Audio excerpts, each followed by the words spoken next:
Helicopter छत पर land करता है और जो टीचर और फायर फाइटर वहां मौजूद होते हैं वे वहां से निकल जाते हैं।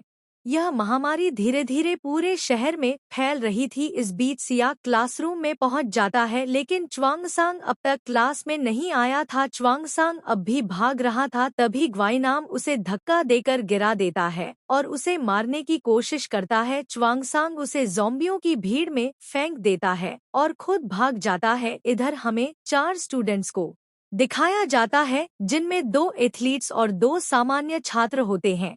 वे सभी एक कमरे में छिप जाते हैं। सोशल मीडिया पर कई अफवाहें फैल रही थी, इसलिए सरकार यूसान शहर की इंटरनेट सेवा और लैंडलाइन सब बंद करवा देती है। च्वांगसांग कॉल करने की कोशिश करता है, लेकिन नेटवर्क बंद होने के कारण कॉल नहीं लगती। ओहनजू रो रही थी क्योंकि च्वांगसांग अब तक क्लास में नहीं आया था। वह कहती है कि साइंस लैब में जो ड्रोन रखा है उससे हम च्वांगसांग को ढूंढ सकते हैं। ओहनजू और जून्योंग एक रस्सी के सहारे ऊपर वाली बिल्डिंग में स्थित साइंस लैब में जाते हैं। उधर एक डिटेक्टिव भी स्कूल की तरफ बढ़ रहा था। रास्ते में उसे कई ज़ॉम्बीज मिलते हैं। वह एक जगह छिप जाता है जहां पहले उसका बचपन बीता था। वहां वह एक लड़की को देखता है जिसने खुद को एक रस्सी से बांध रखा था ताकि वह एक बच्चे को ना काट सके। ओहनजू और जून्योंग लैब में जाकर ड्रोन और उसके पार्ट्स ढूंढते हैं। इस बीच च्वांगसांग को अपने दोस्तों और ओहनजू की याद आती है और वह फिर से हिम्मत करके वहां से निकल पड़ता है। वह ज़ॉम्बियों से लड़ते हुए आगे बढ़ता है। ओहनजू और जून्योंग वापस क्लासरूम में आते हैं और ड्रोन के जरिए च्वांगसांग को ढूंढने की कोशिश करते हैं। उधर एथलीट्स अब बाहर निकलने का प्लान बनाते हैं और तीसरी मंजिल से नीचे कूद जाते हैं। वे ज़ॉम्बीज पर तीर चलाते हैं और लड़ते हुए आगे बढ़ते हैं। अंततः ओहनजू को च्वांगसांग मिल जाता है जो एक कमरे में छिपा हुआ था। फिर वे ड्रोन से पूरे शहर को देखते हैं जहां हर तरफ तबाही फैल चुकी थी और लोग ज़ॉम्बीज में बदल चुके थे। तभी एक ज़ॉम्बी ड्रोन को तोड़ देता है। उधर टीचर्स और फायर फाइटर्स को एक कैंप में ले जाया जाता है जहां उन्हें जांच के लिए क्वारंटीन में रखा जाता है। इधर हमें ग्वाइनाम की झलक मिलती है जिसे ज़ॉम्बीज ने काट लिया था, लेकिन फिर भी वह जिंदा था। उसकी एक आंख फूट चुकी थी, लेकिन वह अब भी ठीक था। अब वह च्वांगसांग को ढूंढने निकलता है क्योंकि वह उसे मारना चाहता है। फिर हमें एक लड़की दिखाई जाती है जिसे ज़ॉम्बी ने काटा था, लेकिन हैरानी की बात यह है कि उस पर कोई असर नहीं होता, वो बिल्कुल ठीक होती है। उधर च्वांगसांग जिस क्लास में होता है वहाँ एक ज़ॉम्बी टेबल के नीचे दबी होती है और हिल नहीं पा रही थी। उसी क्लास में नाय योन भी छिपी होती है, लेकिन वो च्वांगसांग के सामने नहीं आती। नामरा सुझाव देती है कि अगर हम माइक ऑन करके ज़ॉम्बीज का ध्यान भटका दें तो हम दूसरी तरफ से निकल सकते हैं और च्वांगसांग के क्लास तक पहुंच सकते हैं। उनकी किस्मत अच्छी होती है कि वो सभी पहले से ही पॉडकास्टिंग रूम में ही थे। ओहन जो माइक पर अनाउंस करती है, च्वांगसांग तुम वहीं रुको, हम आ रहे हैं। ये सुनकर ग्वाइनाम पॉडकास्टिंग रूम की तरफ दौड़ पड़ता है। फिर वो एक एक्सरसाइज वाला म्यूजिक बजा देते हैं जिससे सारे ज़ॉम्बीज माइक की तरफ भागते हैं और सभी वहां से निकल जाते हैं। रास्ते में एक ज़ॉम्बी मिलता है जिसे सुयाक मार देता है और आगे बढ़ता है। ग्वाई नाम पॉडकास्टिंग रूम में पहुंचता है, लेकिन उसे वहां किसी के होने का पता नहीं चलता तो वो आगे बढ़ जाता है। तभी एक ज़ॉम्बी सुयाक पर हमला करने ही वाला होता है, लेकिन ग्वाई नाम उसे मार देता है। वो सुयाक से च्वांगसांग के बारे में पूछता है, लेकिन जब सुयाक जवाब देने से मना करता है तो ग्वाई नाम खुद उसी पर हमला कर देता है। नामरा उसे बचाने आती है, लेकिन ग्वाई नाम उसे काट लेता है। फिर सुयाक ग्वाई नाम को बिल्डिंग से नीचे फेंक देता है। इसके बाद सब क्लासरूम पहुंच जाते हैं। ओहन जो च्वांगसांग को मारते हुए कहती है, तू मेरी बात क्यों नहीं सुनता। उनकी ये बातें नाय योन सुन रही होती है। च्वांगसांग पूछता है सुयाक कहाँ है। सभी उसे ढूंढने के लिए क्लास से बाहर निकल जाते हैं। तभी सुयाक कहता है, क्लास में भागो, और सब वापस क्लास में आ जाते हैं। उसी समय एक लड़की नामरा के हाथों को देख लेती है। उधर ओहनजू के पापा एक कमांडो को बेहोश करके उसकी ड्रेस पहन लेते हैं। ताकि वो वहां से निकल सके, क्योंकि उन्हें बाहर जाने की इजाजत नहीं मिल रही थी। ओहन जू के पापा और छिपते हुए निकल जाते हैं।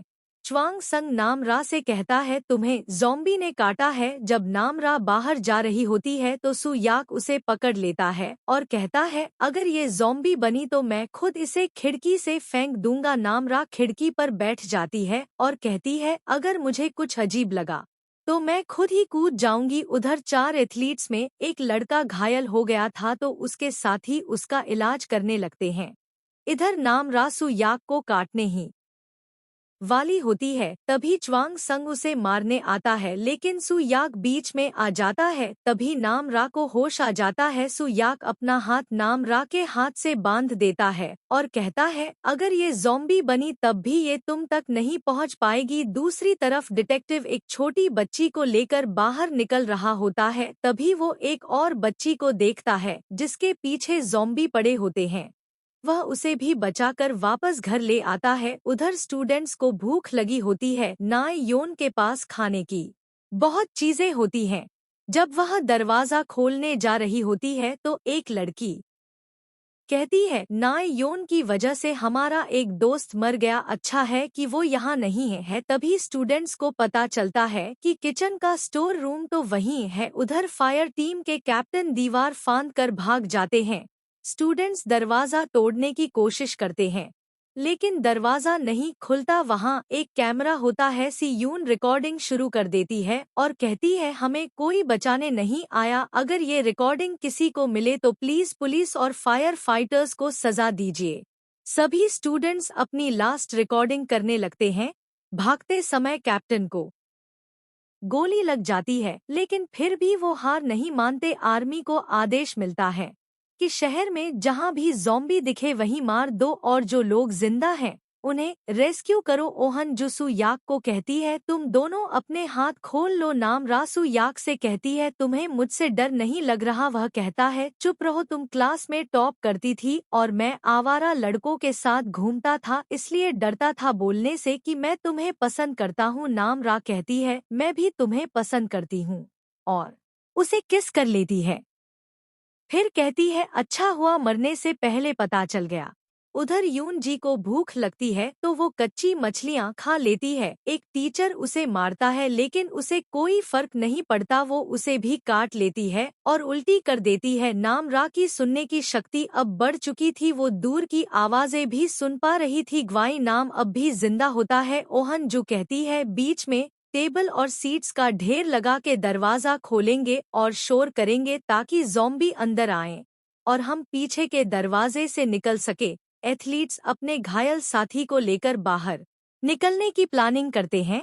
डिटेक्टिव अपने और बच्ची के ऊपर पेपर की परत चढ़ाकर स्कूटर से निकल जाता है। पीछे बैठा ऑफिसर ज़ॉम्बी से लड़ते हुए उन्हें मारता है। रास्ते में उन्हें एक इन्फ्लुएंसर मिल जाता है जिसे डिटेक्टिव बचाने जाता है और उसका जूनियर बच्चों को लेकर निकल जाता है। सु याक च्वांग संग से कहता है, मुझे नामरा पसंद है और ओहन जू भी एक अच्छी लड़की है, तो उससे थोड़ा प्यार से पेश आया कर। फिर सु याक दरवाजा खोलता है और भागकर दूसरी तरफ चला जाता है। टीवी चलने की वजह से सभी ज़ॉम्बी उस क्लास में आने लगते हैं।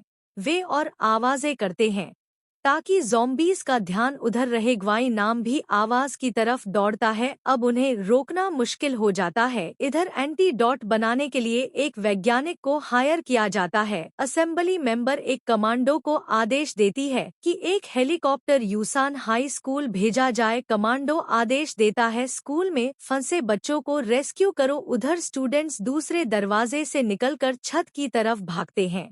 छत पर एक स्टूडेंट पहले से मौजूद होता है जिसने दरवाजा बंद कर रखा होता है और वह उसे नहीं खोलता। हेलीकॉप्टर छत की तरफ आ रहा होता है। नामरा कहती है, वो आ गए। च्वांग संग और सु याक ज़ॉम्बीज से लड़ते हैं। कमांडो लड़के से पूछता है, तुम्हारे साथ कोई और है क्या? इधर ग्वाई नाम च्वांग संग को देखता है